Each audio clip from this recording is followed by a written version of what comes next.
Om Swastiastu. Assalamualaikum warahmatullahi wabarakatuh. Salam. Semoga kita berbahagia bersama. Yang saya hormati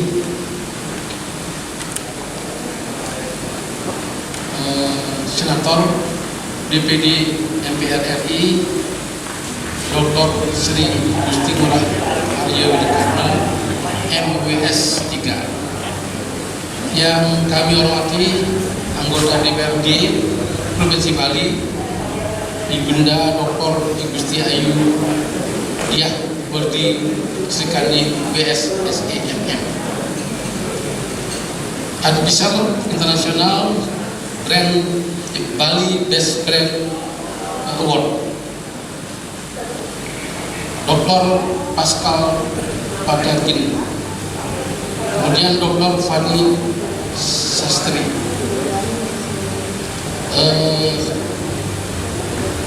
Edmi Bali, Bapak Eko Mani Sumardike, Bapak Kadin Bali Agus Mahasada, keduanya adalah seorang wirausaha. Kemudian seluruh Dewan Juri dan nominator Bali Best Brand Biska 2022, serta seluruh tim undangan yang berbahagia. Perlu sedikit kami bacakan CV daripada Kadin ya. Ini dominannya adalah properti di bidang studi kelayakan, properti di bidang pemasaran, pengembangan usaha, investasi, kemudian seleksi proyek, manajemen dan hotel. Pengalaman lebih dominan di perhotelan dan properti. Selanjutnya dari IPNI, dikenalkan ini usahanya banyak. Dari PT Mosa Mitra Sejahtera 2020, PT Hana Cita Mitra Sejahtera 2 sampai sekarang. Professional experience-nya CP Ceningayu, CP Ana Cita, Una Cita Beauty Salon, Beauty Store. Organisasi experience-nya IPMI Gianyar, BPD IPMI Bali, BPD IPMI Bali 2020 dan 2017. Demikian CV-nya. Kita mulai saja dengan diskusi. Temanya adalah Economic Development tahun 2022. Itu kami persilakan dulu Bapak sampai 20 menit untuk pemaparan sedikit aja. Dan dulu banyak saya jawab. Bapak Kadin dulu. Silakan Pak. Terima kasih Pak moderator kita, saudara-saudara, adik-adik semua yang kami muliakan. Om Swastiastu. Setelah kalau kita kembali reflective 2020, bagaimana kita memulai antisipasi pandemik yang menyerang Bali, yang kita mulai rasakan itu di awal Maret 2020 sampai kita mulai buka penerbangan internasional di 2022 yang lalu di bulan Mei. Sebenarnya kita bisa lihat betapa tangguhnya pengusaha Bali, terutama di sektor UMKM kita. Tidak bisa kita pungkiri bahwa ekonomi Bali really demanding daripada tourism. Bukan berarti bahwa tourism itu doan yang menjadi bumerang. Kenapa kita kolaps menjadi minus 9 di periode 2021. Jadi sesungguhnya ekonomi fundamental Bali itu adalah growth-nya, kekuatannya itu adalah di community. Itu yang semestinya memang ke depan we have to grow together dengan kebersamaan. Historically Bali itu memang tumbuh staging satu persatu bata itu kita susun menjadi kekuatan fondasi ekonomi kita. Kita nggak punya kelahiran sudah menjadi players, medium players atau conglomerate players even though, tetapi semuanya adalah growing. Mulai dari 70 tourism, 60-70 tourism mulai dari Sanur, kemudian 80 kita mulai BTDC Nusa Dua as the key stage of the development untuk international market. Karena di situ kita mulai membuat suatu development man-made resort area. It's the first period. Kemudian di era 90-an kita mulai menyebar resort, hotel, dan turunannya semua termasuk craft. Kalau kita perhatikan beliau ini dari sisi gianyarnya yang sudah menikmati mulai dari Celuk, kemudian dulu ada, mungkin generasi sekarang itu tidak begitu paham ya, dulu mulai dari perjalanan di Batu Bulan itu dengan antique goods-nya, kemudian lari ke Celuk dengan silver gold activities, kemudian lari ke emas dengan patungnya, kemudian di tahun 90-an kita sampai ke kawasan Dua Gajah Kintamani itu dengan pop art-nya muncul sampai kepada mulainya fashion design juga tumbuh di era 90 terutama yang menjadi ikon ekspor barang kita dari Bali. Nah hari ini semua itu masih terdampak, UMKM kita masih perlu support. Perlu saya sampaikan di sini bahwa Kadin sebagai institusi organisasi yang resmi dari sesuai undang-undang yang menaungi puluhan asosiasi di dalam organisasi Kadin, termasuk di situ adalah PHRI, Asita dan turutannya, termasuk industri construction juga. Jadi Kadin ini diharapkan akan mempunyai peran penting di dalam mengembangkan kekuatan ekonomi ke depan. Nah, tahun depan itu ekonomi UMKM kita tentunya harus betul-betul di-maintain, di-develop menjadi sesuatu yang lebih terstruktur. Nah, hari ini kami lihat banyak sekali adik-adik mahasiswa dan bapak-bapak yang tentu sebagian juga adalah pengusaha Bali yang andal. Sebelum saya lanjutkan, mungkin ada satu question yang saya mau semua audiens mungkin participating di antara kita semua ini di dalam ruangan ini. Ada satu pertanyaan saya yang mungkin hopefully all you can participating and raise hand. Kira-kira dari semua yang hadir di sini, sesama kita pengusaha di Bali atau anak-anak muda kita yang mau menjadi pengusaha di Bali, kira-kira siapa yang dalam kekuatan network pernah berbagi, memberikan peluang atau informasi opportunity among us? Jadi siapa kira-kira yang pernah dan mampu sharing? Saya tunggu. 1, 2, 3. That's our problem. That's the reality. 100 of us here, none of us able and been sharing opportunity. Ya kita try hidup alone. Sementara kita di bisnis, di ekonomi kita sekarang ini, kita nggak bisa sendiri lagi.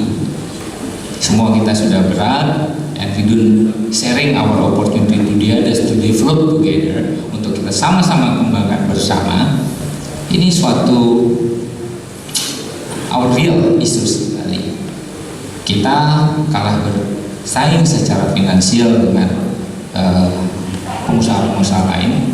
Kekuatan kita yang remain in our side itu adalah corporation. Kita bagaimana berkolaborasi bersama, sharing opportunity sekecil apapun itu menjadi sesuatu. Harapan kita tentunya adalah bagaimana sesuatu itu bisa kita garap bersama kita hasilkan menjadi sesuatu yang terstruktur di dalam ekonomi modern, menjadi kekuatan kita untuk mensejahterakan masyarakat Bali. Ini betul-betul suatu homework kita bersama, bagaimana kita ke depan mulai belajar untuk berbagi. Karena itu memang salah satu kelemahan yang kita harus akui menjadi milik kita.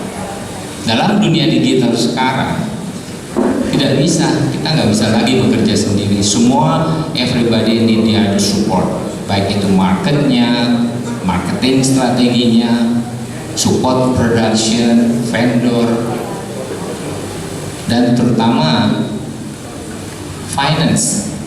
Itu kita bisa resolve the problem di luar perbankan, tentunya seperti beliau dari SME Niaga itu punya hadir di sini. Bank salah satu sourcesnya. Sebenarnya antara kita sendiri juga bisa, tapi we have to share the opportunity together. Nah, ini mungkin jadi catatan kita. Mudah-mudahan moderator bisa men-state di sini bahwa we don't have the network yet. We're not able to optimize our opportunity to share together, to become our strengths, to compete against the others, to win the competition. Nah, kembali kepada struktur ekonomi Bali, kalau tadi disampaikan oleh moderator, bagaimana kita melewati 2021, kemudian ke 2022. Di 2022 kita closing mungkin sudah positif 4,6%, 4,67%, growth dari -9, dan kita sekarang ini sudah mendekati posisi ketiga secara nasional pertumbuhan kita. Tapi we have to be careful karena masih ada item-item yang akan menjadi beban kita, terutama di sisi pembiayaan di Bali. Banyak dari kita investment di Bali itu belum recovery. Luckily kita sudah berhasil mendapatkan perlakuan khusus dari OJK untuk diberikan keringanan restructuring sampai 2023 nanti, Maret 2024 jadinya. Nah, ini harapan besar kita dengan restructuring ini, tapi sesungguhnya secara financial foundation di Bali ini kita belum selesai karena masih ada beban working capital yang kita masih belum punya. Teman-teman di perbankan belum sepenuhnya bisa membantu modal kerja pembiayaan kita untuk perbaikan aset, retuning the factory misalkan, apalagi sampai ke international marketnya. Masih banyak perjalanan kita, dan di sini tentunya kita masih berjuang bersama-sama. Kadin dalam hal ini kita mengawal terus kebijakan-kebijakan pembiayaan ini, terutama di OJK. Bagaimana setelah perlakuan khusus terhadap kebijakan restrukturisasi dikeluarkan POJK 19 tahun ini, nah kita berharap tahun depan dengan input yang positif dari teman-teman perbankan di Bali, mudah-mudahan modal kerja itu bisa direview dengan kekhususan yang kita punya di Bali. Tentunya bagaimana comparable antara 2017 kita reach sampai 2019 itu come to the right configuration analysis terhadap growth yang kita punyai di 2022 sampai akhir Desember ini. Nah, kalau kita lihat hari ini, mungkin Bapak semua, Ibu-ibu, adik-adik semua kesini pun kita sudah mengalami traffic jam. Tapi apakah itu real value untuk kita di Bali? Kita mesti tunggu bagaimana kita closing 2022 ini dan strategi apa yang akan kita lakukan di 2023 nanti mendatang. Nah, khususnya untuk ekonomi Bali yang menjadi warning, bukan kita warning, kehati-hatian kalau kita boleh bilang sesuai dengan anjuran Pak Presiden. 2023 inflasi asumsi kita bisa kontrol, growth kita mungkin ranging di 5%. Tetapi untuk kita di Bali, behind itu mungkin ada impact daripada inflation karena kita mau dekat Galungan, ada Lebaran, kan gitu pagi bulan Lebaran kalau nggak salah sudah di quarter 1 juga. Jadi hal ini akan memberi tekanan juga bagi ekonomi kita, dan itu harus kita siasati dengan wise. Hari ini masih banyak dari saudara-saudara kita di Bali masih stay in their shadow, belum bisa kembali ke tempat bekerjanya yang nyaman sebelumnya karena masih queuing. Dan ada risk factor di situ bahwa existing company atau existing property atau hotel atau apapun usaha yang ada itu pada saat rekrutmen kembali belum tentu akan able menginvite previous employees 100% right away. Karena apa? Ada issues cost dan operational. Mereka hari ini kita growth itu masih staging dan itu masih uncertainty masih tinggi. Nah, kita lihat habis G20 what's the impact. Syukur, harapan kita tentunya adalah bahwa secara international market awareness daripada Bali itu bisa naik tingkatkan gitu, banyak penggemar datang ke Bali dan lain sebagainya. Nah, hari ini kita punya ration, syukurlah itu ada puluhan ribu masih tertinggal di Bali, stay di Bali. Australia mulai datang. Nah, Cina kita masih tunggu, Jepang juga belum datang. Hari ini international flight kita atau di airport kita itu sudah mulai sekitar 15.000 arrival per day yang sudah kita lihat sangat crowded. Ini juga homework. Kenapa? Tourism is related to hospitality yang perlu kenyamanan, comfortness. Kalau kita main di airport sekarang dengan 15.000 load, ya kita lihat sendiri. Nah, itu perlu perhatian kerjasama kita semua. Bagaimana membuat kenyamanan itu kita bisa suguhkan kepada tamu-tamu kita. Tentu harapannya appreciation dari tamu kita juga sama. Mereka menghargai culture kita, menghargai bagaimana social relationship yang kita punya di Bali itu menjadi suatu value. We have our hopefully maybe it's the only one culture that's still used as daily life today in the world. That's belong to world, not only Bali, not only Indonesia, but everybody says feel the value of it. Bapak-bapak semua, why you are here? For example, it's because of the cultures. Generally, everybody's all outside of Bali is plenty, it's nicer than Bali. But why Bali having the value? Because of the culture and the people. Ini value yang harus kita pertahankan. Kembali ke sisi ekonomi, bagaimanapun pertumbuhan ekonomi 5% yang diharapkan secara nasional itu growth. Nah, adik-adik muda kita dari HIPMI misalkan nanti harapannya adalah bisa bagaimana berkolaborasi mengambil peluang itu. Karena that's opportunity, you have to fight for it today, not like before. HIPMI Bali, members kita semua dari Bali, newcomers from Kalimantan, they just reach because reach Bali because of their katakanlah mining, gitu, dibawa ke Bali is press fund. How you compete with 12% interest from the bank atau dari BPR mungkin 17%? Nggak bisa kita compete kalau nggak sinergitasnya tinggi, work hand to hand together. Kenapa? Kita kalah banyak hal gitu dalam hal ini. Sourcing, production kita masih demanding dari out of Bali. Raw material masih banyak dari luar Bali. Kekuatan kita adalah real the art, cultures, and our social. The way we have our great attitude. Nah, ini yang generasi muda kita harus kita pompa. Dan hari ini kita mau dengarkan bagaimana Best Brand Award ini dianugerahkan, diberikan kepada pengusaha-pengusaha tentunya yang sudah melalui review yang sangat ketat oleh panitia. Dan mudah-mudahan ini menjadi sampel, menjadi suatu role model yang bisa diikuti, menjadi motivasi bagi generasi-generasi berikutnya. Saya rasa nanti kita lebih banyak dari tanya jawab. Bapak silakan yang kembalikan ke moderator. Ya, terima kasih Bapak Kadin. Dapat saya simpulkan bahwa peluang di wirausaha entrepreneurship itu sangat tinggi sekali. Ya, oleh karenanya di jiwa entrepreneurship itu ada kolaborasi antara integritas, dan kompetensi sehingga lahirlah generasi yang terstruktur. Itu intinya dari pembicaraannya. Oleh karenanya seorang ada swasta itu tidak saja ofensif tapi perlu depend untuk bisa sustainable. Kita nanti sekaligus ada tanya jawab ya, kita berikan tidak habis. Kita berikan pembicaraan yang kedua dari Himpunan Pengusaha Muda Indonesia. Silakan Pak. Baik, terima kasih Bapak Moderator sudah memberikan kesempatan kepada saya.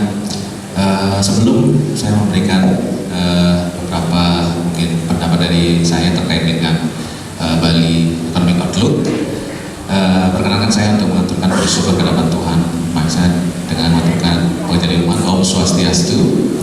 Assalamualaikum warahmatullahi wabarakatuh. Salam sejahtera untuk kita semua. Shalom, nama budaya, salam kebajikan. Baik, yang terhormat mungkin ada Ketua Yayasan dari penyelenggara Bali Best Brand 2022. Dan kemudian yang saya hormati dari para undangan yang mungkin tidak bisa saya sebutkan satu persatu, dan kemudian para nominasi yang hadir pada hari ini. Terkait dengan Economic Outlook sebenarnya sudah disampaikan panjang lebar oleh Bapak Kanda saya di Kadin Bali, itu Bapak Agus Mahusada. Tadi sudah dipaparkan panjang lebar terkait dengan bagaimana situasi perekonomian di Bali. Nah, memang pada dasarnya kalau pada saat ini kita dari kuartal ketiga itu di tahun 2022 sebenarnya sudah rilis dari Bank Indonesia menyampaikan bahwa pertumbuhan ekonomi di Bali ini sudah mencapai 8,09%. Nah, ini yang memang seperti yang disampaikan Pak Agus tadi, kita di peringkat ketiga senasional. Jadi memang kita jauh melampaui dari pertumbuhan ekonomi nasional yaitu 5,09% kalau salah.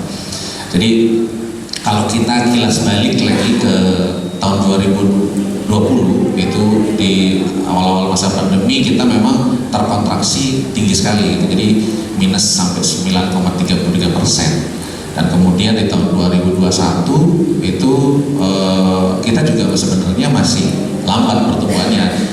Jadi cuma 0,89%, dan kemudian di sepanjang tahun 2021 hanya di kuartal kedua saja yang kita plus itu 2%.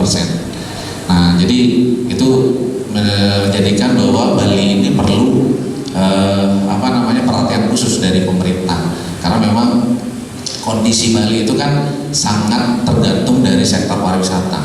Jadi kalau misalnya kita lihat karena kita itu hanya dari sektor pariwisata, jadinya kita itu rentan terhadap guncangan. Kita sudah beberapa kali sebelum pandemi ini ada Gunung Agung juga kan, itu sudah membuat pertumbuhan ekonomi kita berkontraksi. Jadi kalau menurut saya Bali ini memang perlu perhatian khusus. Nah, kemudian ada kabar baik juga ini untuk para pengusaha Bali, terutama di sektor pariwisata, yang memang seperti yang disampaikan Pak Agus tadi, bahwa kita di organisasi getol sekali untuk bisa menyuarakan bagaimana perlakuan khusus untuk Bali, jadi pengusaha-pengusaha Bali. Jadi memang di awal-awal tahun kemarin HIPMI Bali, kemudian Kadin Bali itu bersama-sama dengan ketua-ketua organisasi yang lain itu menyuarakan kepada Bapak Gubernur untuk bisa memberikan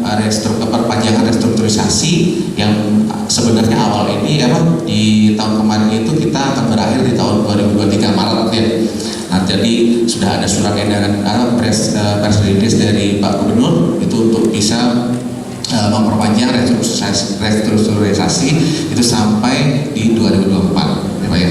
Nah, jadi itu juga angin segar buat kita semua, yang mana kita seorang pengusaha, di mana sudah 3 tahun ini kita mungkin sudah menghabiskan dana cadangan kita untuk bisa bertahan hidup.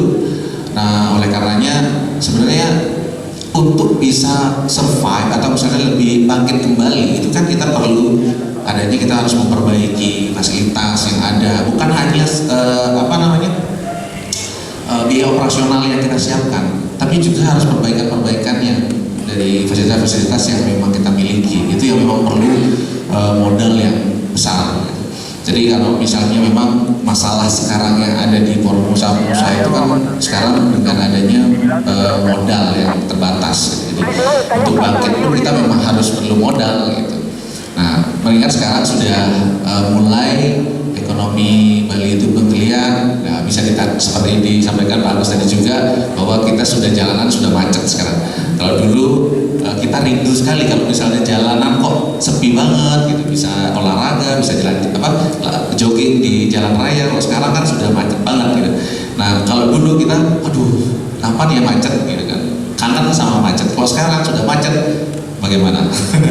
Pasti kita juga harus mensyukuri. Jadi dan ini pun kondisi Bali ini belum normal dalam arti untuk maskapai yang datang ke Bali juga masih 20 dari 30-an sebelum pandemi, terus kemudian 21 ya.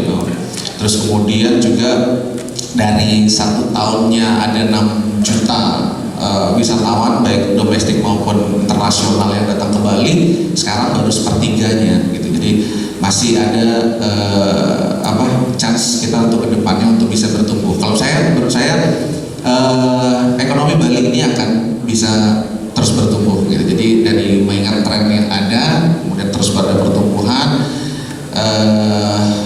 mudah-mudahan kedepannya itu semakin bertumbuh dan kita semakin mendekati normal seperti sebelum pandemi. Nah, terus kemudian seperti yang disampaikan Pak Gus juga bahwa untuk saat ini yang memang menjadi penggerak ekonomi itu kan UKM. Jadi memang kalau misalnya yang paling rentan itu malah perusahaan-perusahaan besar. Tapi kalau misalnya UKM itu sebenarnya lebih survive di guncangan kayak pandemi COVID seperti sekarang ini. Jadi memang seperti layaknya idealnya untuk negara maju. Kalau misalnya kita pengen menjadi Indonesia ini menjadi negara yang maju.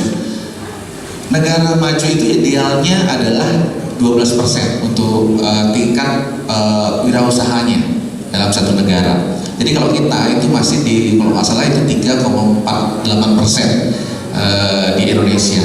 Jadi masih kalah dengan misalnya dari Singapura sudah 6%. Kalau misalnya kita di Malaysia itu kan sudah 4%. Nah, ada juga yang memang bisa melebihi dari 11% kayak gitu. Jadi kalau misalnya kita ingin maju, tentunya kita harus menumbuhkan wirausaha yang besar gitu. Jadi jumlah kuantiti dan kuantitasnya, quality dan kuantitasnya itu harus makin ke depan ini makin besar. Jadi kalau misalnya kami di HIPMI Bali itu concern sekali untuk bisa menularkan virus-virus kewirausahaan itu di masyarakat. Nah, tentunya juga di kalangan masyarakat yang sejak dini. Itu kalau kami di HIPMI itu fokus untuk bisa menularkan virus-virus kewirausahaan itu di perguruan tinggi. Nah, sebagai bukti ini di Denpasar pada khususnya itu ada 13 himpunan pengusaha muda Indonesia perguruan tinggi. Jadi kalau kami sebutnya HIPMI PT. Nah, jadi termasuk di Universitas Mahendrata pun itu sudah ada HIPMI PT. Jadi kita membantu para mahasiswa itu bisa menjadi pengusaha nantinya. Nah, kemudian di Denfest pun kita pasti itu memberikan suatu tempat buat untuk mereka bisa menjual dari barang dagangannya. Dan kemudian kalau berbicara UKM, menurut saya zaman sekarang ini belum banyak dari UKM kita memanfaatkan teknologi yang ada. Jadi dari ada marketplace, dan kemudian ada internet marketing, dan kemudian karena kalau kita lihat memang banyak juga UKM itu tidak memikirkan value seperti yang dibilang sama Pak Agus tadi. Kita tuh sebenarnya harus mengerti tentang value. Nah, kalau misalnya ada orang yang sukses dengan produk A, tentunya kita itu tidak harus ikut-ikutan. Memang harus ada punya diferensiasi untuk bisa mempunyai suatu value yang tinggi agar customer itu memilih dari itu yang memang kurang disadari banyak UKM yang ada saat ini. Jadi terkait dengan adanya value atau bisa kirim atau add value yang ada di dalam produknya. Mungkin itu yang bisa saya sampaikan dalam kesempatan baik ini. Saya kembalikan lagi kepada moderator. Terima kasih.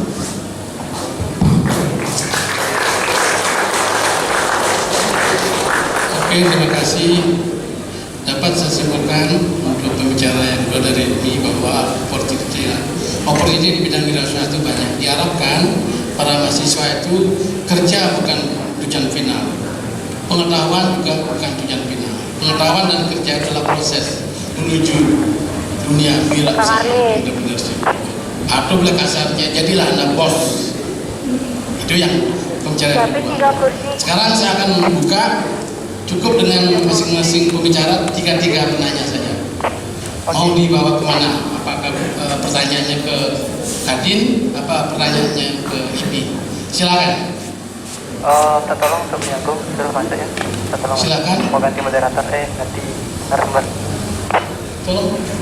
Kenapa? 3 ya. Habis 3 kita sudah selesai. Termasuk mau ganti moderator. Aduh. Ada mic ya? Perkenalan dulu.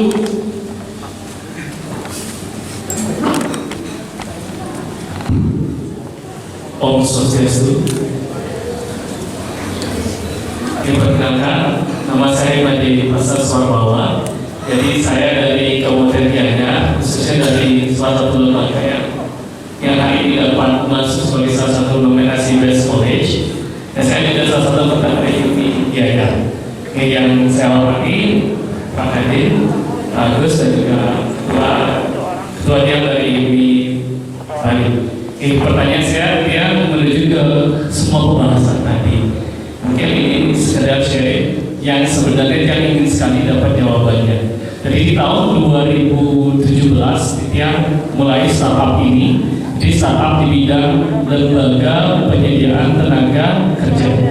Nah, saat saya menjalankan ini, ada beberapa juga kawan-kawan saya yang startupnya sejenis dan beberapa juga startupnya yang korelasinya sama ke bidang pariwisata dan lain-lain.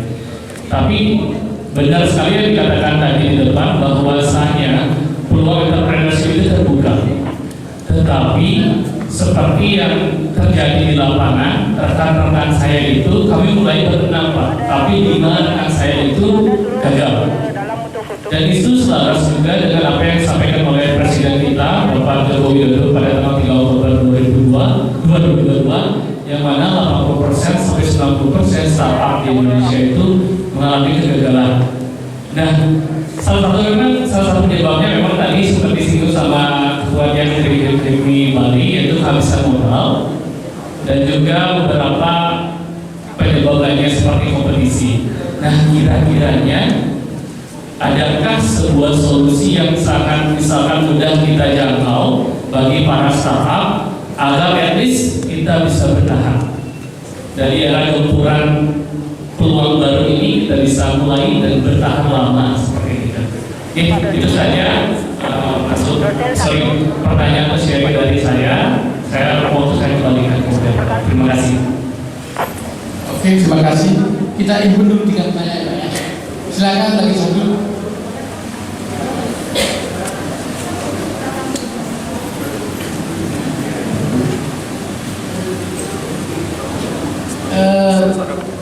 Lagi satu aja ya Pak ya, sehingga waktu sudah terbatas. Lagi satu aja, silakan pertanyaannya. Silakan langsung ambil mic, perkenalkan. Selamat sore, terima kasih kepada Bapak Moderator yang sudah memberikan kesempatan kepada saya untuk bertanya. Perkenalkan saya Nida dari Universitas Mahindra Data. Terima kasih tadi paparannya sangat luar biasa, baik dari Bapak Kadin maupun dari Bapak ini ya, dari ini. Jadi memang benar kondisi pariwisata pada saat ini sudah mulai menggeliat. Kalau kita refleksikan pada saat pandemi, yang saya lihat adalah UMKM sangat banyak bertumbuh. Nah, saya sempat mengadakan discussion kecil dengan khususnya yang ada di Kabupaten Bandung dengan Kepala Dinas UMKM dan Koperasi. Beliau sempat mention dengan terlihatnya pariwisata, UMKM itu justru turun karena mungkin kita atau masyarakat lebih banyak cenderung kembali ke sektor pariwisata, kan gitu. Jadi di sini saya mau bertanya kepada bapak-bapak berdua, jadi kira-kira untuk bagaimana kedepannya kita bisa membuat UMKM itu sustainable, artinya walaupun pariwisata berkembang atau bergeliat lagi seperti yang dulu, tetapi UMKM juga bisa mendukung, khususnya UMKM yang mendukung faktor atau di sektor pariwisata. Di komentar bapak-bapak semua waktunya. Oke, terima kasih. Silakan Pak, siapa yang duluan bisa mungkin. Terima kasih Pak Asad dan Mbak Bida. Sebenarnya pertanyaan ini sama, it's about sustainability. Bagaimana maintain the existing business itu survive within the period gitu. Nah tentu tadi Pak Asad menyampaikan tentang sisi pembiayaan gitu. Sesungguhnya kalau kita bicara pembiayaan di era global sekarang ini, itu is no longer issues. Karena begini Pak Pasek, kalau Pak Pasek proposalnya hari ini datang ke meja saya gitu dengan positif opportunity, FS-nya Bapak itu ROI-nya benar dan lain sebagainya, dan financial structure daripada analisisnya itu benar. Saya rasa adik-adik kami di HIPI itu berlomba menjadi partner Bapak. Nah, bridging capacity inilah yang diperlukan oleh UMKM kita. Jangan pernah pelit berbagi, jangan pernah takut untuk sharing information atau knowledge yang punya. Karena di luar itu banyak pihak, banyak sahabat dan teman yang punya capacity di luar capacity kita. Kalau itu digabungkan, itulah boosternya, sehingga Bapak kita, misalkan beliau dari Bank Niaga itu ada di sini, begitu membaca profil Bapak UMKM kita, itu akan langsung bisa duduk bareng untuk review. Nah itu salah satu. Terus kemudian crowdfunding itu ada opportunity lagi yang kita semua harus bisa belajar. Crowdfunding, bank, kemudian institusi pembiayaan lainnya. Tentu di UMKM atau di startup ini kita juga punya Bank Eksim Pak hari ini, yang tentu akan sangat membantu terutama yang berkaitan dengan ekspor. Nah itu banyak yang bisa disiapkan oleh beliau. Silahkan hubungi kami untuk di pembinaan atau consultation advice tentang bisnis. Karena di Kadin sendiri kami juga sudah mulai merangkum opportunity untuk di UMKM. Nah sekarang untuk Pak Wida dari Mahendra Data itu tentang bagaimana menjaga sustainability itu, tentunya adalah bagaimana mendesain kekuatan brand itu sendiri. Karena bagaimanapun dengan digital sistem sekarang itu competition is really wide, ya bisa tumbuh UMKM itu anytime. Kemarin ini yang kita di Bali yang kita harus sadari juga, UMKM kita atau startup kita ini mungkin tidak bisa kita katakan itu fail atau hilang begitu saja, karena itu temporer, adalah solusi selama pandemi keluar dari zona nyaman di tourism. Ya sekarang sudah balik, termasuk di pertanian kita juga melakukan hal yang sama. Artinya apa? Kita harus betul-betul come up to the deeper strategy, melihat what kind of UMKM yang kita akan bikin. Karena UMKM walaupun itu small risk, small opportunity, tapi that can be really great. Kuncinya adalah fokus dan pilih apa yang kita mampu. Itu yang bisa saya sharing, mudah-mudahan bermanfaat untuk kita semua. Terima kasih Bapak. Oke Pak, ini sudah diperingati Pak. Oke, ya oke. Singkat aja ya. Singkat, oke, siap. Sebentar saja. Terkait dengan sebenarnya yang disampaikan oleh Pak Agus tadi sudah saya juga sependapat bahwa pertanyaan kedua penanya itu sama terkait dengan sistem sustainability dari UKM, dan kemudian ada satu pendanaan tadi. Jadi kalau terkait dengan pendanaan juga sudah disampaikan sama Pak Agus bahwa ada ada selain misalnya kita menggunakan perbankan, itu juga ada jalur yang lain yang namanya crowdfunding. Dan di salah satu member kami itu juga di HIMI Bali itu ada rame-rame.id. Jadi kita tuh menghimpun masyarakat yang ingin berinvestasi untuk bisa membiayai sebuah perusahaan gitu. Jadi mungkin salah satunya itu bisa dimanfaatkan. Terus kemudian untuk terkait dengan sustainability, bahwa sebenarnya seperti yang saya sampaikan tadi, bahwa biasanya kalau UKM itu atau perusahaan-perusahaan itu membuat suatu kebijakan itu didasari dari idealisme kita. Membuat suatu kebijakan dari terkait dengan perusahaan itu dari dari idealisme. Namun sebenarnya kita itu harus memikirkan yang namanya buyer value. Jadi apa yang diinginkan oleh audiens, apa yang diinginkan oleh customer. Nah itu yang perlu kita ketahui dulu sebagai fundamental kita membuat suatu strategi. Baru nantinya kita harus memanfaatkan strategi tersebut dengan pelaksanaan mungkin dari funneling, strategi funneling dari internet marketing, dan kemudian ada juga flywheels marketing. Nah itu bagaimana kita membuat suatu produk melebihi dari ekspektasi customer. Mungkin karena keterbatasan waktu saya terus dikejar untuk bisa berhenti untuk bisa menyampaikan. Nah mungkin saya bisa sampaikan dalam kesempatan yang baik ini, mudah-mudahan bermanfaat. Terima kasih. Ya, terima kasih dulu atas buat narasumber yang berdua dari Kadin dan dari IPI. Kesimpulannya adalah bagaimana kita menjadi seorang wirausaha yang terstruktur, mengikuti persyaratan economic satisfaction. Ya, itu adalah pelayanan prima ya. Tidak gambling, itu kunci utamanya.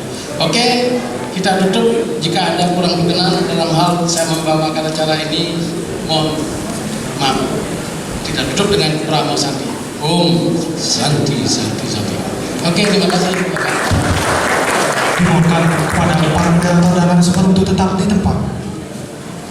Acara dilanjutkan dengan penyerahan penghargaan kepada narasumber dan moderator. Yang akan diserahkan oleh anggota DPRD Provinsi Bali, Ibu Dr. Igusti Ayu Diahudi Srikandi, SEMM.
Simbol negara dengan menyanyikan lagu kebangsaan Indonesia Raya.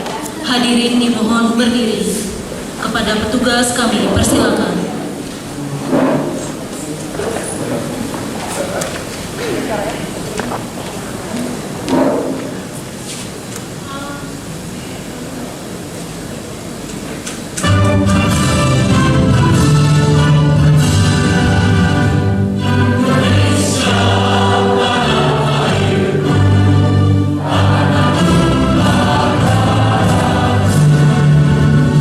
Di sana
Untuk IGD Arya Rahayuna kami persilakan.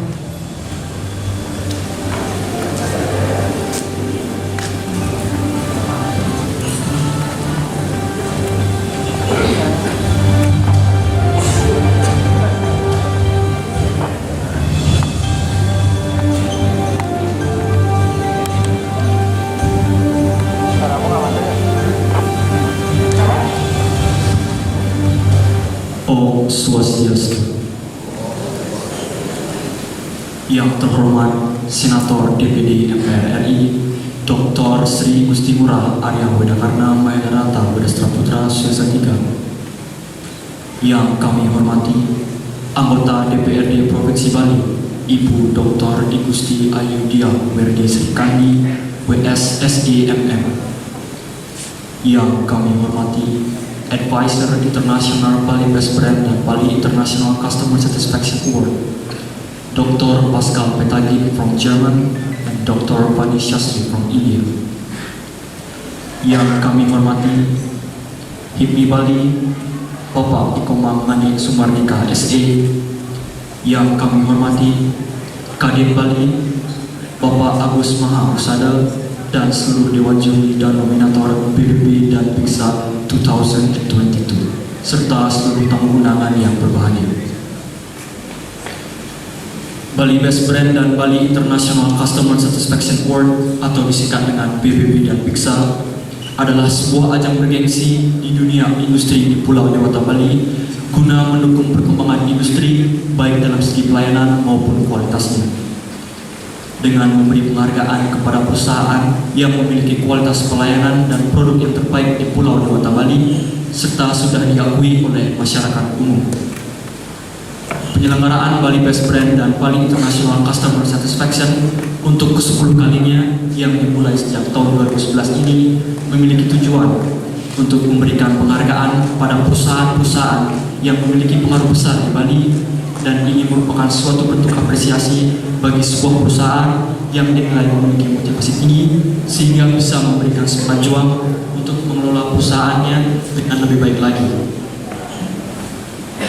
Dan tentunya ini merupakan pemberian penghargaan kepada perusahaan-perusahaan yang terbaik dan diharapkan bisa terus menjaga konsistensinya serta untuk menjadikan penguatan merek di mata masyarakat luas karena bagaimanapun juga masyarakat atau konsumen yang memiliki peran penting untuk kemajuan suatu perusahaan.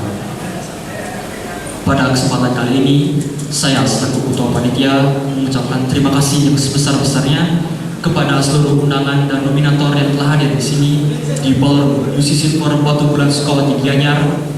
Kita akan menyaksikan acara yang sudah tidak dilaksanakan selama 2 tahun terakhir ini. Tetapi pada hari ini, hari yang sangat berbahagia ini bertempat pada tanggal 27 Desember 2022, kita bersama-sama akan mengikuti acara penganugerahan Bali Best Brand dan Satisfaction Award 2020. Pada tahun ini, ajang PBB dan Biksa tahun 2022 diikuti oleh 700 nominator dari 74 kategori. Baik, mengakhiri laporan panitia ini, kami memohon arahan dan berkenan kepada yang terhormat anggota DPD MPR RI dan anggota DPRD Provinsi Bali untuk memberikan sambutan pada acara malam hari ini. Demikian laporan yang dapat kami sampaikan. Atas perhatiannya kami ucapkan terima kasih. Om Santi Santi Santi.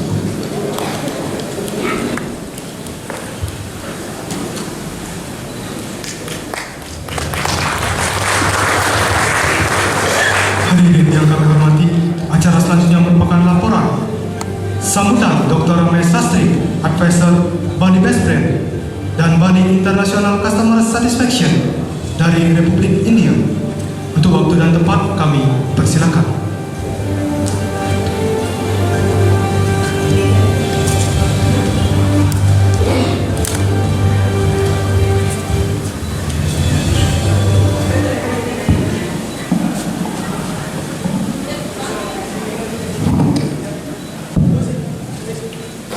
Om Swastiastu.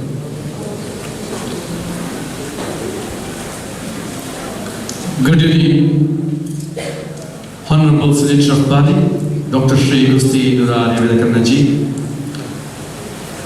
Shri Dia Vedakariji, the Honorable Chief Guests, respected members, and my dear brothers and sisters from the Republic of Germany and other countries here.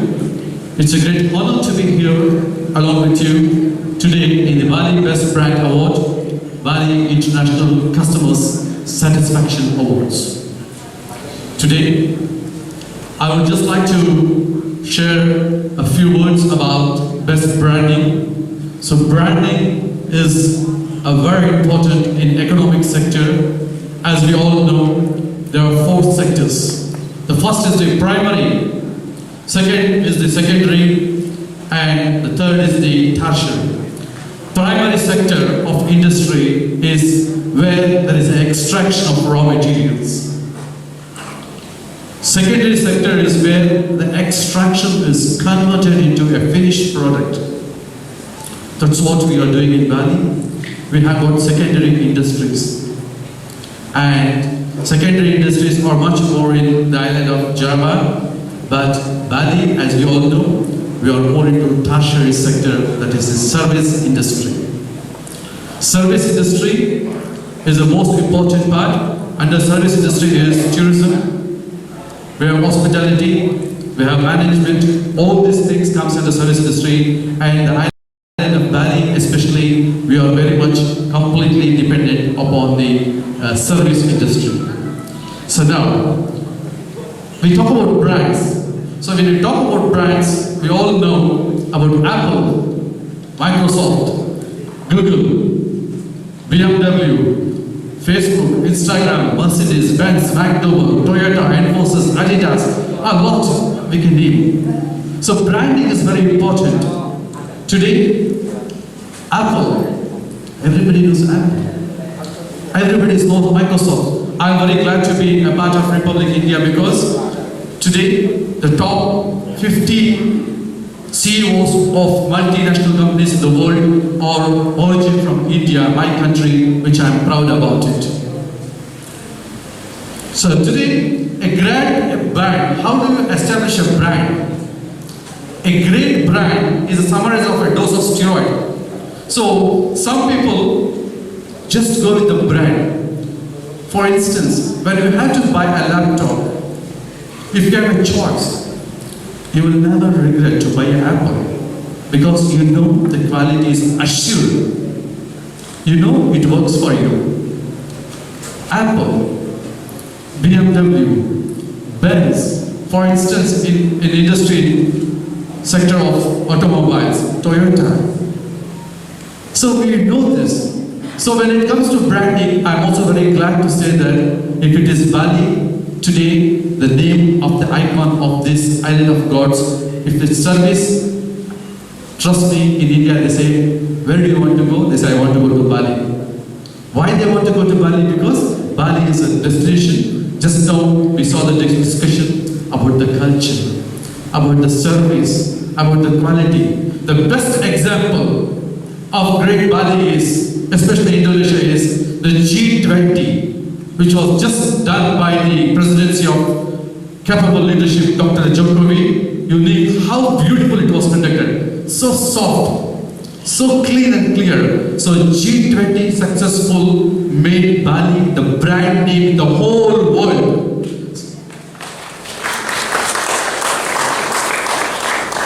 G20 was very successful just because people like Bali. Even the presidents, prime ministers, even they took some time to walk into the local food industry, to local catering industries. They want to try the food of Bali because they liked it.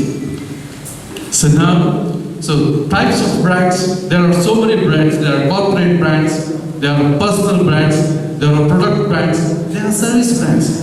Everybody has got their own brands. So when you go to buy a shirt, when you go to HM, you know what shirt you need to buy. You know what watch you need to buy because of that particular branding. Now, what is an international brand? An international brand refers to how the company brands the scales of the product level. We can sell the product in a very regional level, in a province level, in a state level, a national level, or an international level. So it all depends how a domestic market can grow up. So now, to create branding, we need to have credibility, uniqueness, relevance, consistency, and proper positioning. Thank you very much for this great opportunity today. It's so great that we are able to assemble here, and thank you Bali Press Brand Awards, Bali International Customer Satisfaction Awards 2022 for giving me opportunity to share a few words. Thank you Dr. Shri Gusti Nur Ayodhya, Dr. Shri Dia, and all the brothers and sisters of Bali.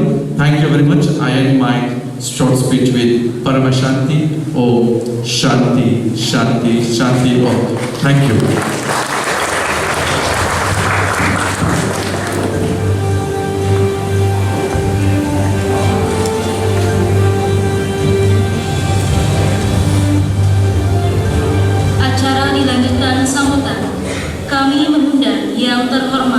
Wakil Negara Republik Indonesia, anggota DPD RI sekaligus Wakil Ketua Kelompok 4 DPD RI di MPR RI, Dr. Sri Gusti Ngurah Arya Wedakarna Mahendradata Wedasa Putra Suyase 3, SE M.Tru MSI. Untuk itu, waktu dan tempat kami persilakan.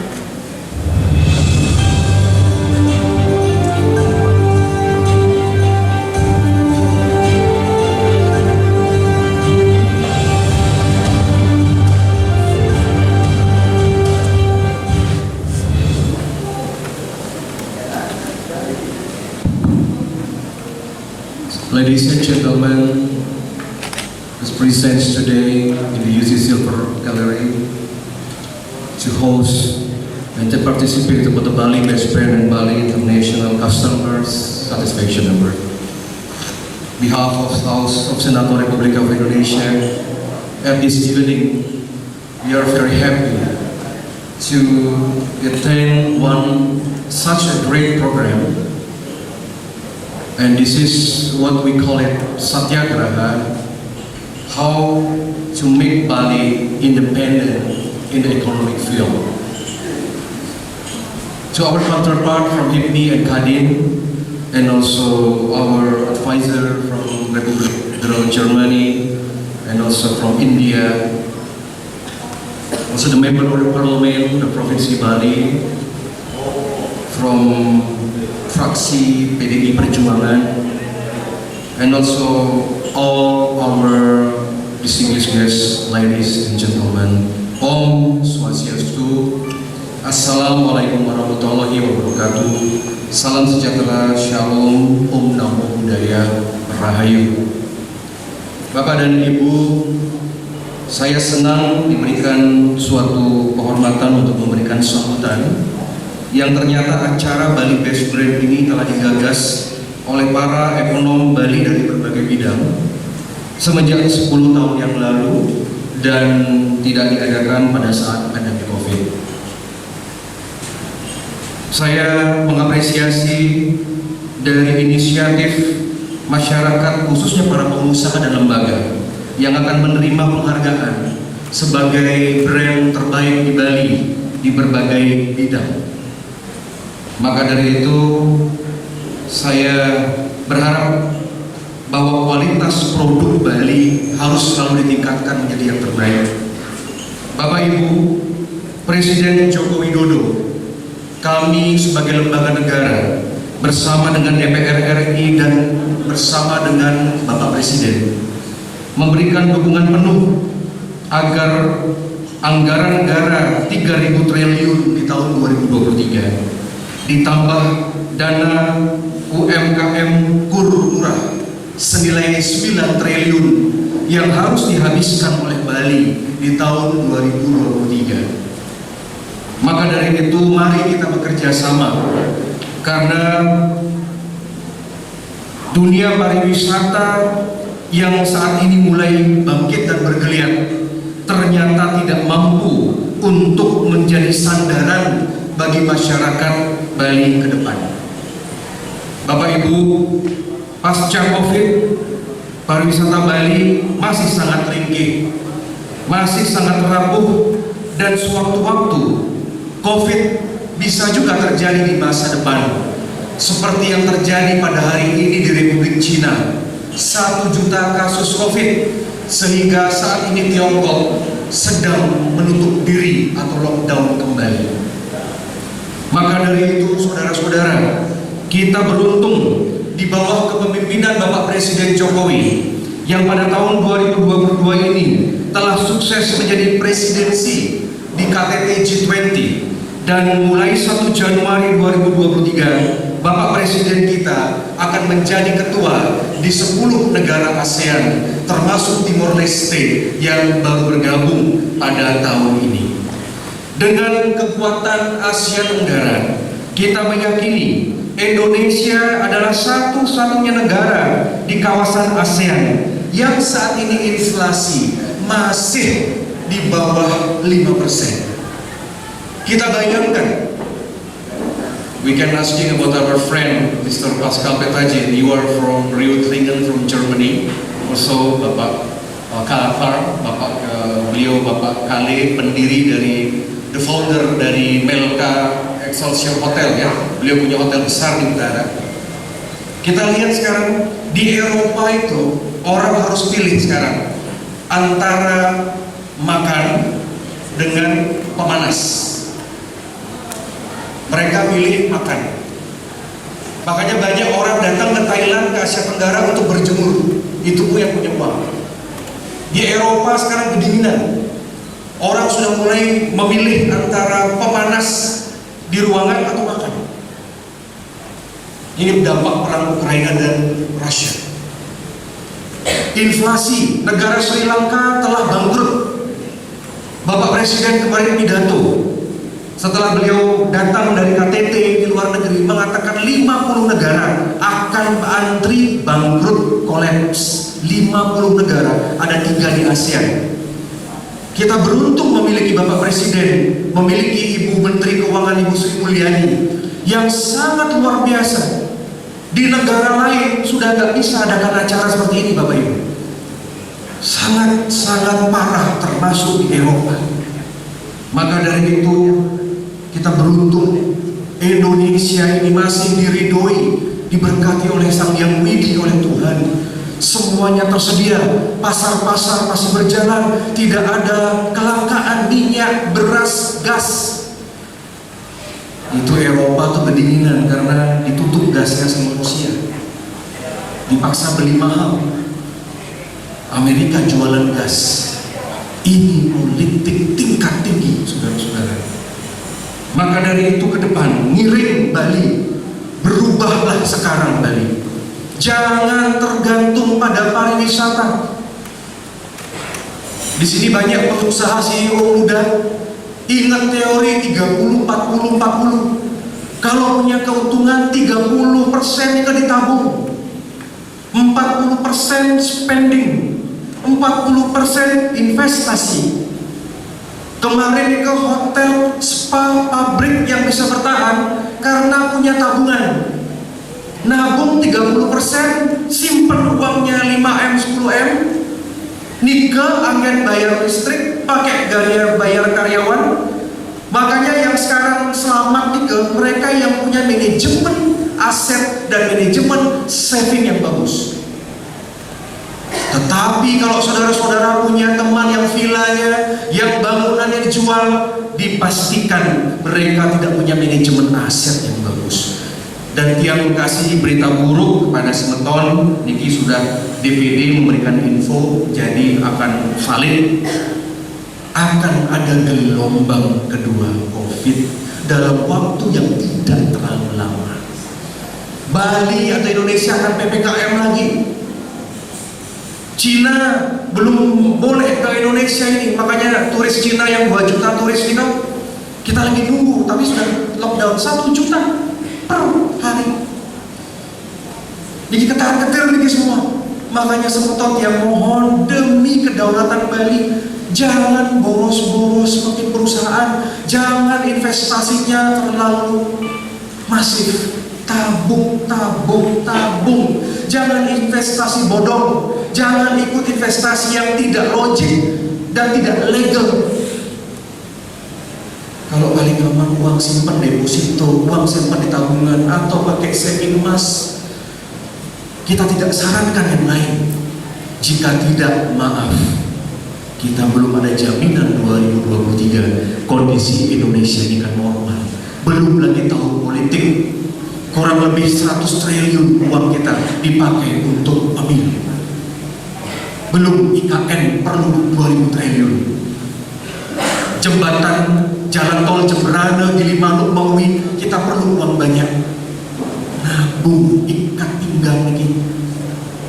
Pengusaha jangan flexing, tolong diatur keluarga, atur gaya hidup, jangan hedon anak-anak kita semua. Yang penting uang yang banyak deposito akan memargi baik. Dulu tahun 2017 kita sudah diberikan peringatan oleh Sesunan di Bali.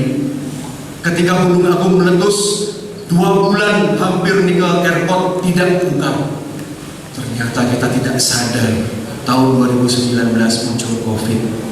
Sudah di warning, apalagi sekarang dengan isu KUHP pidana yang masif dikampanyekan oleh daerah-daerah yang merupakan kompetitor Bali.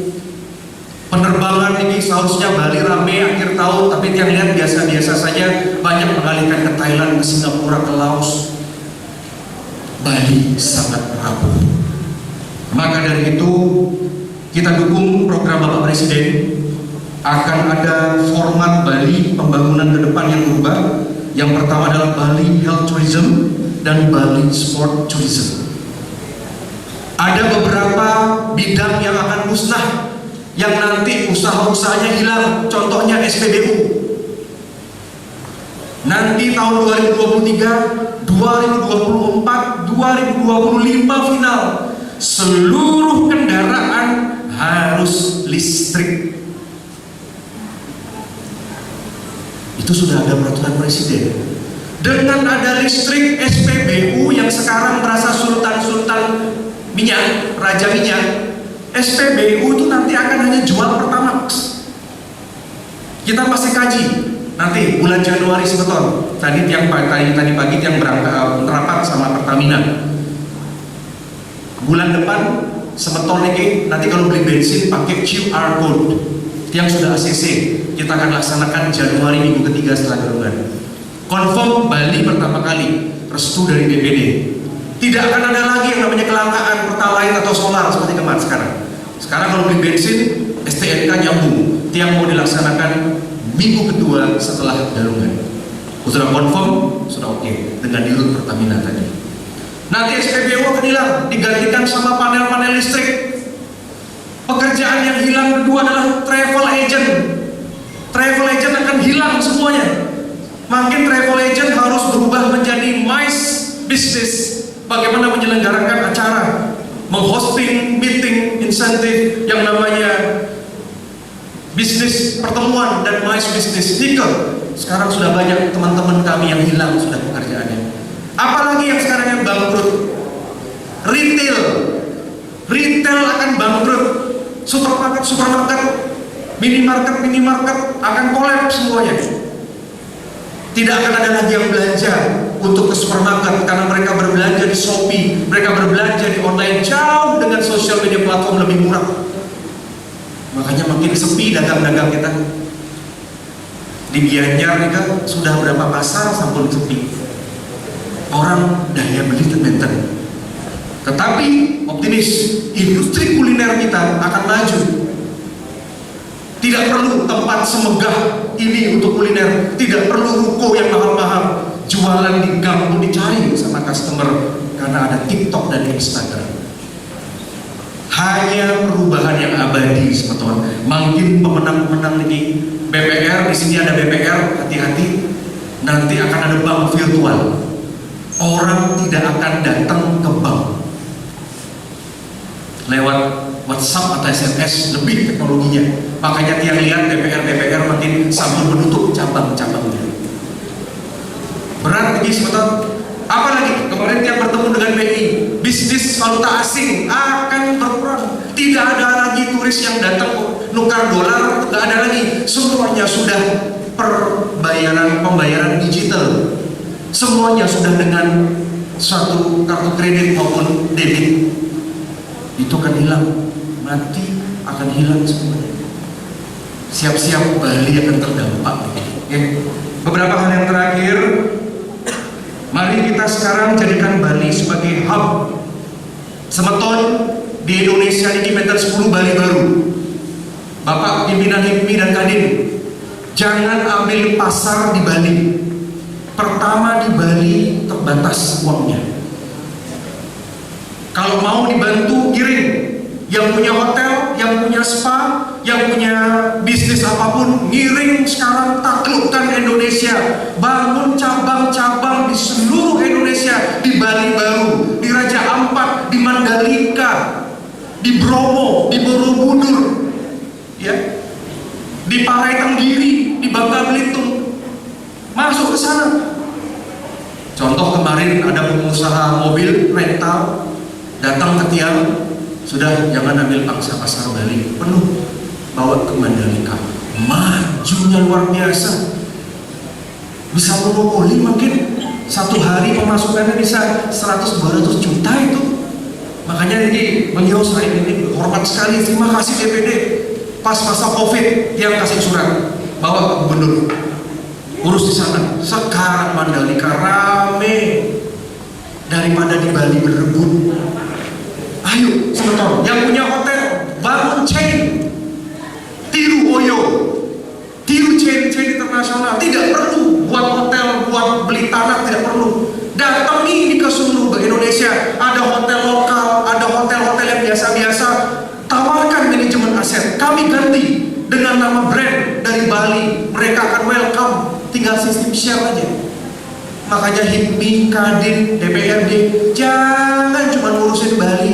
Bali ini sudah murah, UMR-nya cuma 2,9 juta, tidak akan bisa kaya di Bali. Makanya harus ambil Indonesia. Lampung, saudara kita banyak orang Bali. Sulbar, Sultra, Sulteng, mayoritas kedua orang Bali. Ajak mereka kerjasama. Punya gedung nggak? Saya buat cabang. Punya gedung nggak? Buat sekolahan di sana. Buat yang namanya bisnis di sana. Makanya niki perusahaan harus punya divisi Bali baru, ngurusin yang di luar Bali, kirim tim ke sana. Kalau perlu bantuan Tiang, ada kesulitan izin, kesulitan apapun karena teman-teman kita di seluruh Indonesia, kirim lapor ke DPD RI. Saya bantu semua perizinan, semua apalagi makin sudah OSS dan lain sebagainya, Tiang akan bantu. Ya, mudah-mudahan perusahaan ini mampu go nasional. Ini harapan kita dari Senayan kepada saudara-saudara. Sebagai penutup, mohon diperhatikan Bangda tidak masuk ke dalam masalah hukum, legalitas, hak-hak karyawan, kontrak-kontrak karyawan dirapikan. BPJS Kesehatan, BPJS Tenaga Kerja wajib. Karena sekarang di dunia persaingan ini kadang-kadang banyak cara orang menjatuhkan, termasuk dari kompetitor, saudara-saudara. Pajak, sekarang hukumannya keras kalau nggak bayar pajak. Dan CSR, Corporate Social Responsibility. Nanti tanggal 29 Januari 29 Menten delegasi G20 akan datang ke Bali yang tiap host kebetulan. Ada investasi luar biasa sekian ribu triliun. Diki Bali akan dibantu. Ya, makanya tiang nanti bolehlah dari yang list-list Diki yang sudah, nanti saya minta ke panitia berikan list perusahaan ini. Nanti kalau mereka investasi tolong diberikan kontak-kontaknya agar mereka kalau mau cari partner, mereka akan minta tolong dari, mereka akan menjadikan saudara-saudara sebagai the very first contact untuk investasi, baik itu di luar Bali, di luar negeri maupun di Indonesia sendiri. So ladies and gentlemen, I would like to say that preparation from G20 meeting in India. Thank you, Dr. Ramesh Sastry already explained about how Bali, Indonesia, after Jokowi to Prime Minister Modi will host a great event in India, G20, and also support by 20 countries member of G20, and also 11 countries will host a a great event as President Joko Widodo will become the host of the presidency of ASEAN Summit and ASEAN Year in 2023. Before, I just mentioned that in the future, we should make Bali as one of the hub destination from all kind of product originally came from Bali. The next 27 until 20 January 2023, there is a huge delegation from India and also from several countries. I will become the host, from this G20 in India. They need an access, the great information for our local entrepreneur to become a partner. And also, we need support from Republic Federal of Germany. Kalau kita lihat, Germany have a great product, Mercedes-Benz, Volkswagen. The economy in Europe, this is the highest rank of the economy sector. We need to learn from Republic Federal of Germany how this country is really implement what we call Berdikari Soekarno. They're very independent in the economic system and also the entrepreneurship and the cooperative field. Once again, thank you for Bali Best Brand in Bali International Customer Satisfaction Award. Behalf of Senator Republik of Indonesia, House of Regional Representative of Republic of Indonesia, I would like to say congratulations for all winner and committee, which is already have a very sustained event since the last 10 years. And I will give support for all this Terima kasih, selamat atas penghargaannya. Matur suksma ageng rahayu, Om Santi Santi Santi Om. Matur suksma. Terima kasih.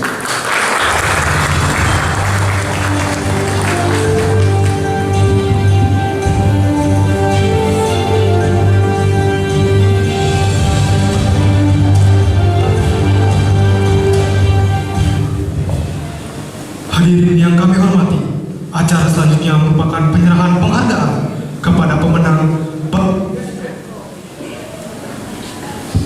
dan Bali International Customer Satisfaction Award 2022.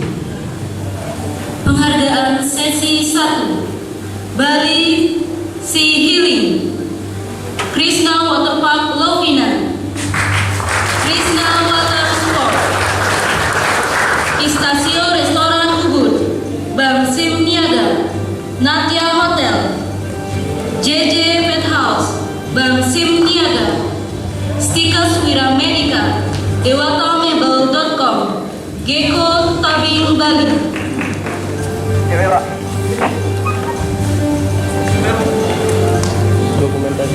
Untuk nama yang sudah disebutkan tadi dimohon untuk maju ke depan.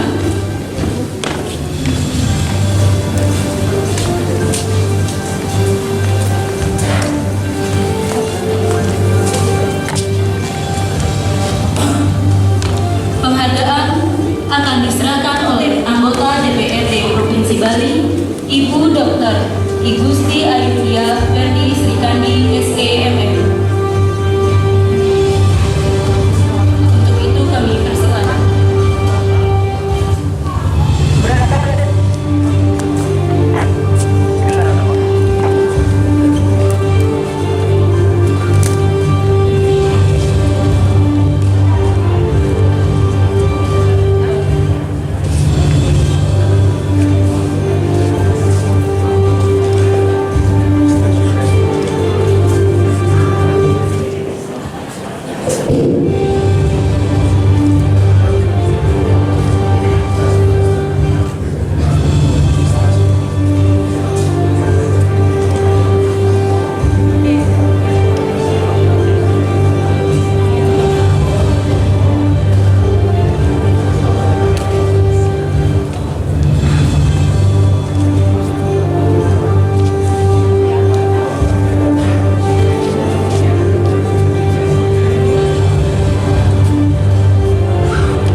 Indonesia untuk memimpin G20 selama 1 tahun terakhir ini. Presidensi kami dimulai dengan harapan untuk menyatukan niat bersama dalam mewujudkan pemulihan dunia yang inklusif dari pandemi. Berbagai tantangan baru muncul yang bukan hanya menghambat pemulihan, namun juga dapat mengancam dunia terjerumus ke krisis yang lebih dalam. Sebagai presidensi G20, Indonesia telah mengupayakan berbagai solusi terbaik selama 1 tahun kepemimpinan.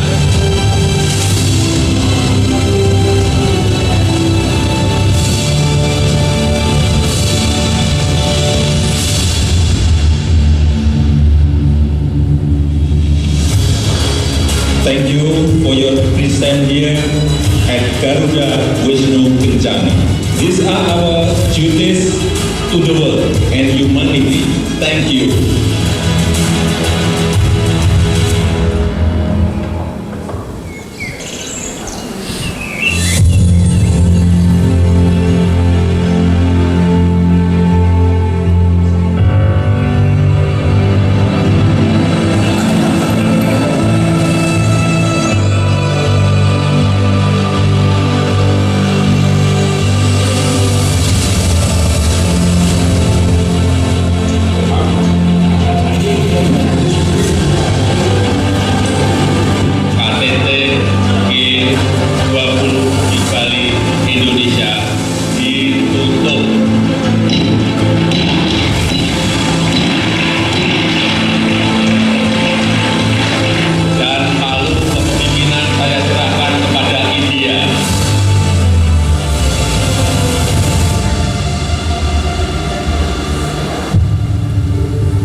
India, home of 1.3 billion people, is a confluence of religions, traditions, and customs.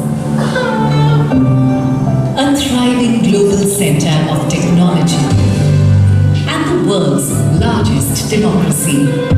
As one of the oldest civilizations in the world with a rich cultural heritage and diversity. As the 5th largest economy in the world, India is proud to assume the presidency of G20.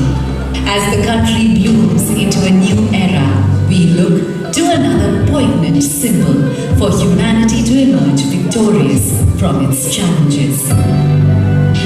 Lotus, the national flower of India, representing our culture, history, and heritage. A poignant symbol for humanity to emerge victorious from its challenges. And the inspiration for India's G20 logo design.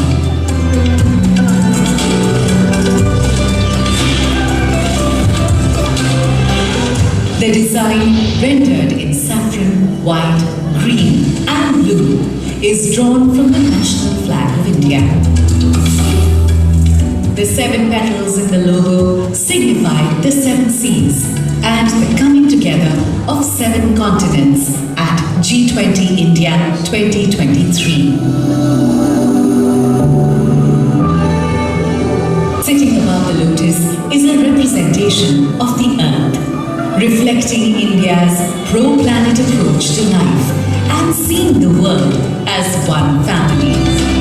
From this, we derive the theme for G20 India 2023, Vasudhaiva Kutumbakam, one earth, one family, one future. A theme that brings the G20's focus on shared global growth, while being in harmony with nature. G20 India 2023. One earth, one family, one future.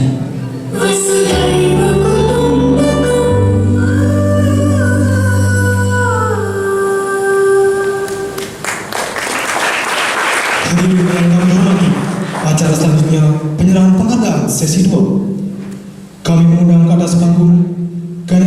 Sons Kitty, Port Hotel Kuta Beach Bali, Bank Rakyat Indonesia, Infinito Watch, HAVN Kontraktor, Bali Crystal College, LPD Desa Adat Celup, Atlantis International College, F2Z Furniture Bali, Royal Bali College.